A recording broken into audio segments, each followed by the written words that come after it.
Hey guys, welcome back to the Fish Tank. I am Cole, and today we are starting our video on the intro page. And the reason for that is because I wanted to explain me and Brett's idea for this little competition that we are putting together. The Build for Build Invitational, sponsored by me, Cole, over at Cuda's Diecast Customs, and Brett over at Double B's Customs. So pretty much what our plan was to bring fellow builders together and being able to give them some of each other's work. So I build you a car, he builds me a car, and then we swap.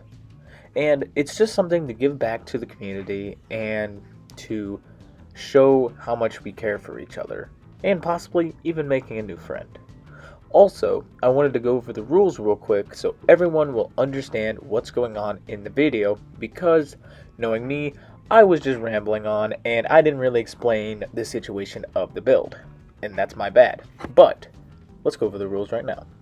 So, rule number 1, you and one other builder can get together and build one car for each other. So, example, like I just said, me and Brett are a group that we built for each other. I built his R32 and he built my father's 68 Cutlass, but we put our own spins on it. Rule number 2, the car you can use only can be a 1/64 scale, but the brand of the car doesn't matter. You can use a Matchbox, corgi, Hotwheels, etc., etc. Doesn't matter as long as it's a 1/64. Rule number 3, when you and your builder partner are done with each other's build, you must share them and send them to each other. Remember, this build off is to give back to each other and let each of them have a piece of your own art in their collection. Because that's the point of this. Me and Brett's idea was to have everyone share a little bit of them with someone else that might not either know you really well or they've always wanted something from you. So we just thought it would be a good idea. Alright. So rule number 4, there is no limit on what kind of build you can do for this build off. So you can do anything. It could have been a Gaslands, it could have been a custom, it could have been a restoration, and it could be anything. There is no limits on this build. You can go all ham on your car. Rule number 5, the video is due on June 18th by 6 a.m. or just on the day, because I know some people, they have work and stuff like that, so I wasn't going to be really picky about this. I'm not even sure if this video is going to be out on time, because as of right now it is Thursday evening at 11:03 p.m. and that is what I'm doing on this recording. Anyways, the last rule and the most important rule for this whole build is to have fun with this build. Me and Brett over at Double B's Customs wanted to bring the community together and build for one another, just to give back all the time to everyone. It's just only fair, and me and him just thought it would be good for everyone to have some good, since we've had a pretty bad year with COVID and everything that's been going on. It would just put a smile on someone's face. So guys, further ado, I'm going to stop rambling here. Let's just jump right into the video.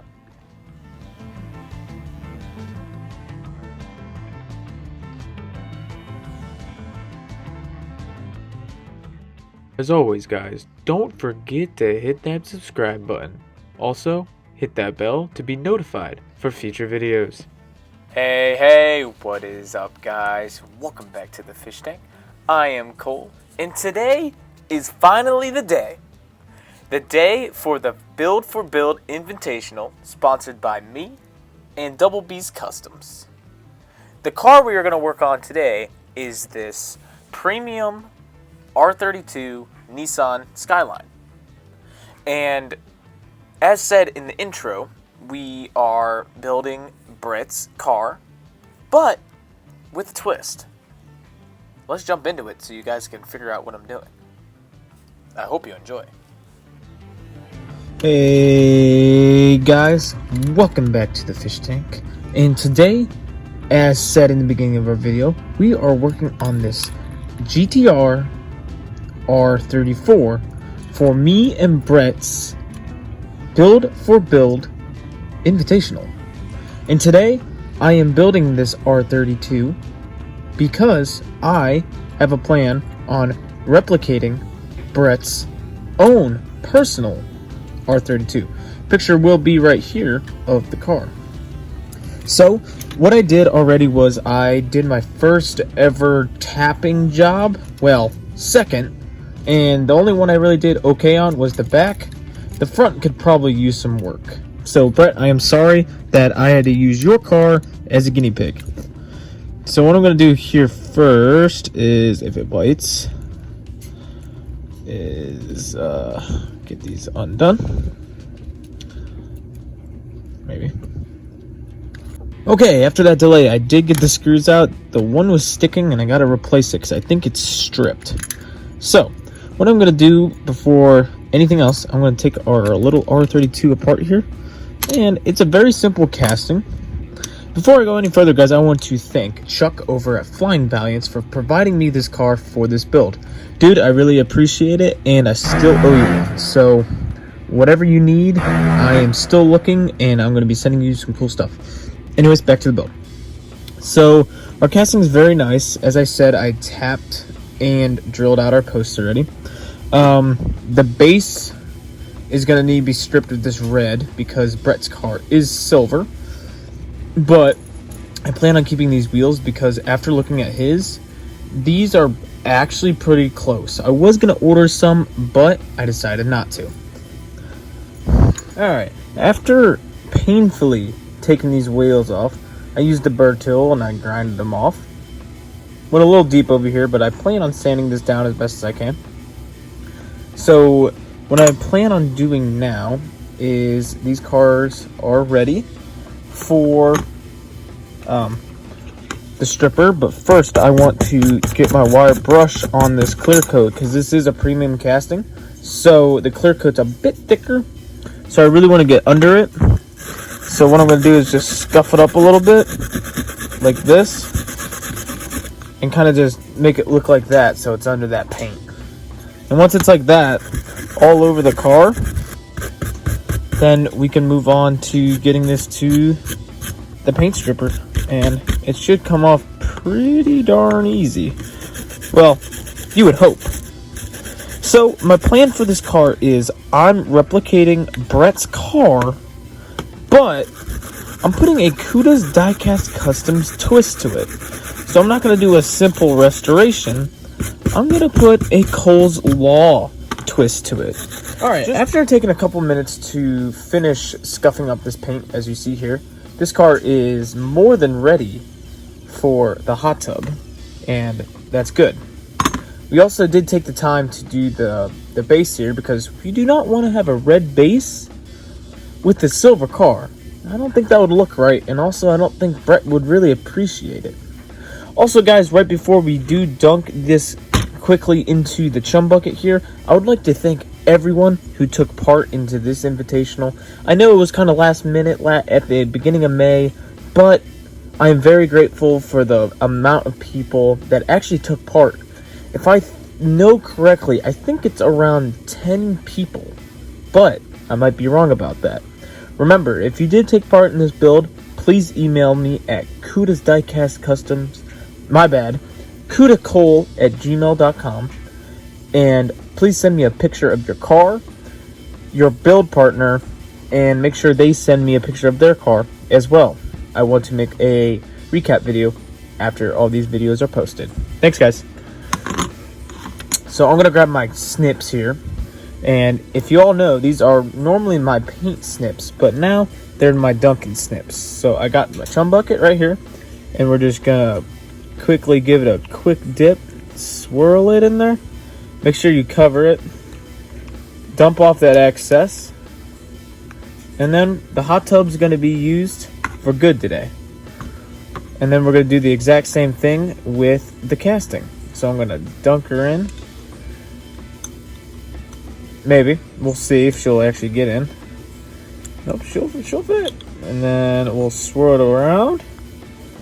If you guys don't figure this out by now, there is another car in here, but I am too lazy to pull it out because A, it was just put in, and B, it needs to be stripped properly.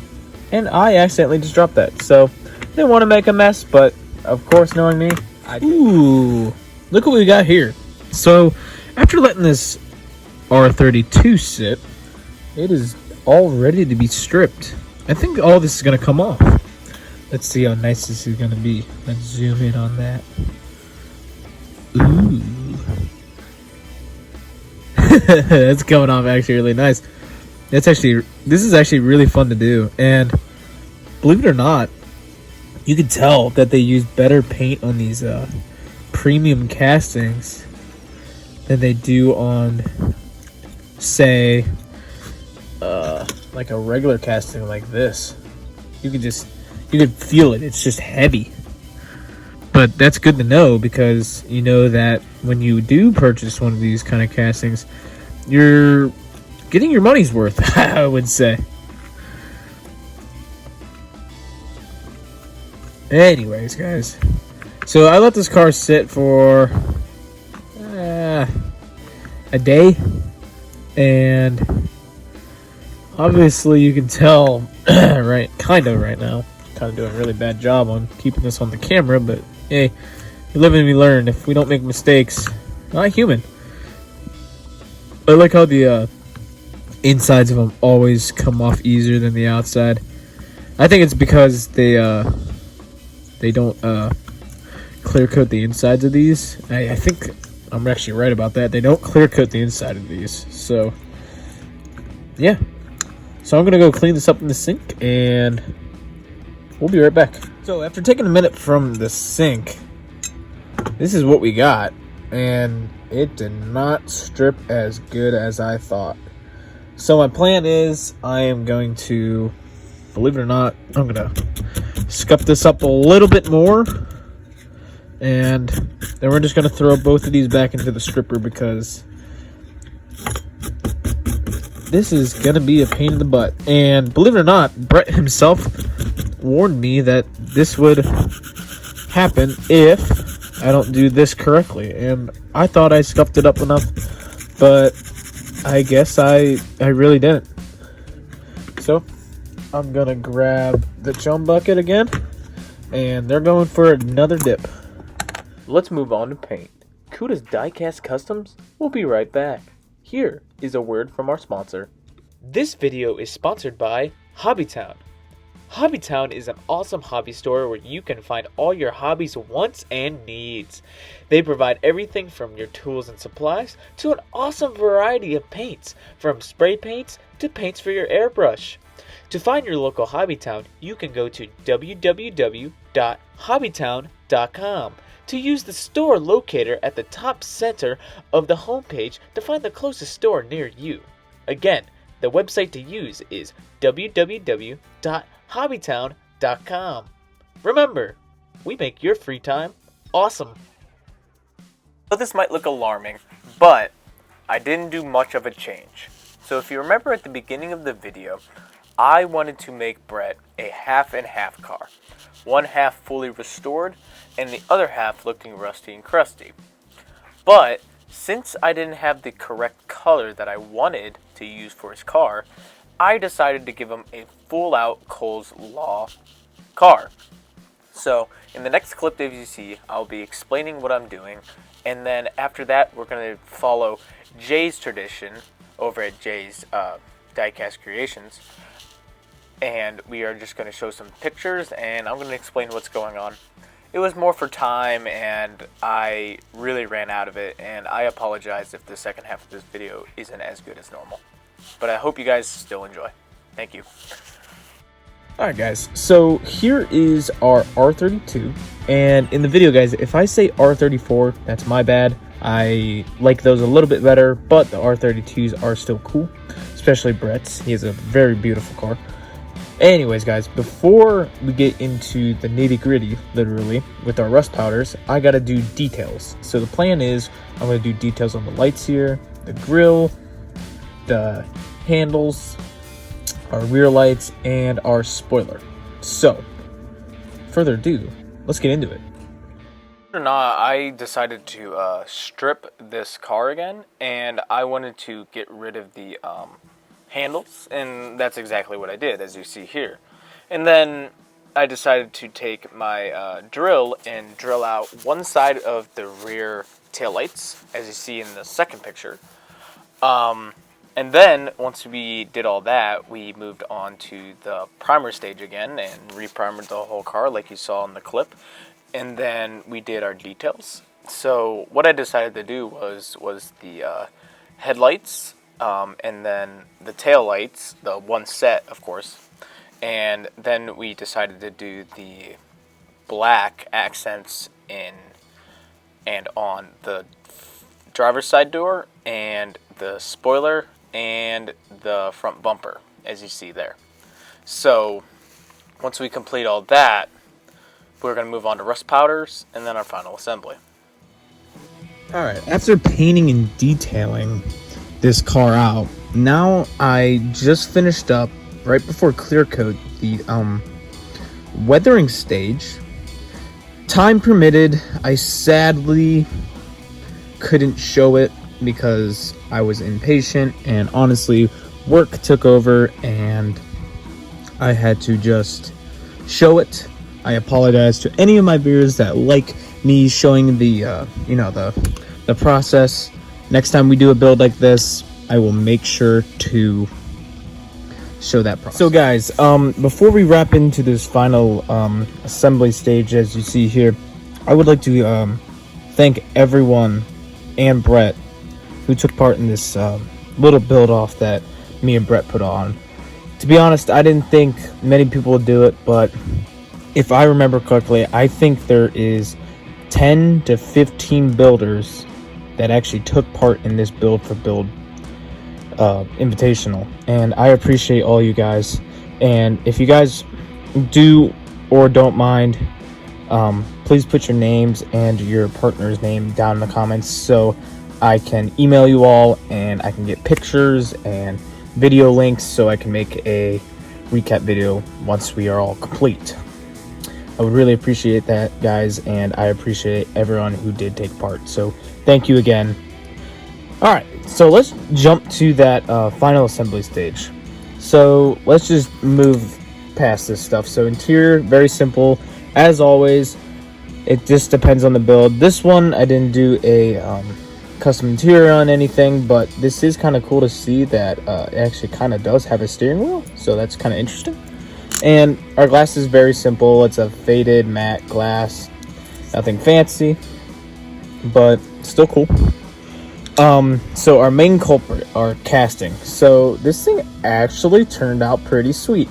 I know a lot of my builds do look similar when it comes to this. I will be honest, I don't have much of like the effects stuff, but with Hobbytown, I've been looking on their website. I am planning on purchasing actually a lot of different powders to try, so I'm getting very excited. So these will change soon. So as you see here, we did the lights. That looks actually pretty cool. Looks faded. The bumper's all dirty. So I want to explain this. So I wanted this to look like a freaking like a door handle was gone, but my freaking little drill bits kept breaking. So I ended up with these big holes, and I know it doesn't look accurate, but I tried my best. And Brett, if that makes you mad, I apologize, man. I did my very best.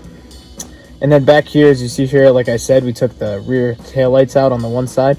I thought it would just give it a little bit of an effect to be like, oh, it's old and the headlights are missing. So it's kind of different. Also, I did hook you up, Brett, and I gave you a Cuda's Ohio, if you can kind of see it, license plate. So you're all hooked up there. And we got the black door on this side. So it looks honestly pretty cool. So I'm really happy with that. And then here's our base. So I was planning on painting this, but then I ended up just stripping it, cleaning it as best I could, and then making it official, adding a Cuda's Diecast Customs logo on the bottom. Thank you, Flying Valiants, for providing this and the license plates. Chuck, you're amazing. And if you guys need stuff done, go check out Chuck Ellis. He is over at Flying Valiants. His link will be down below. And if you are in the market for decals, trading cars, 3D parts, anything like that, he's the man to go talk to. So remember, that's at Flying Valiance, and you can find him on YouTube. So make sure to go check Chuck out and tell him that I sent you. Guys, let's go see what we started with. So if you remember, this is what we started with. A premium GTR R32. And I can't believe I'm going to say this, but I completed 2 JDM cars in 1 week. Now guys, let's go see how ratty this GTR turned into. Here is our final results for our Build for Build Invitational, sponsored by me and Double B's Customs. Now I think, but this is just my opinion, the ratty version of Brett's car looks so much cooler than how the casting originally looked. What do you guys think? I think it looks awesome. It's beat up, it's ratty, but it still looks like it could outbeat any car on the street. Guys, I really hope you guys enjoyed these videos, and this one of course. Make sure to go check out my friend Double B's Customs, aka Brett, and make sure to go give him a thumbs up and make sure to comment on his build. I'm very excited to see what he has to build, and I'm very excited to see what others built for other builders as well. I know that sounded very confusing, but I'm just super excited and I cannot wait to see what everyone did. Guys, that took part in this build, remember, if you get a minute, please comment down below in my video or Brett's your build and your partner's build, because I would like to get pictures and stuff like that for a recap. So guys, I hope you enjoyed, and there'll be a couple pictures afterwards, so if you want to stick around, please do. Bye guys.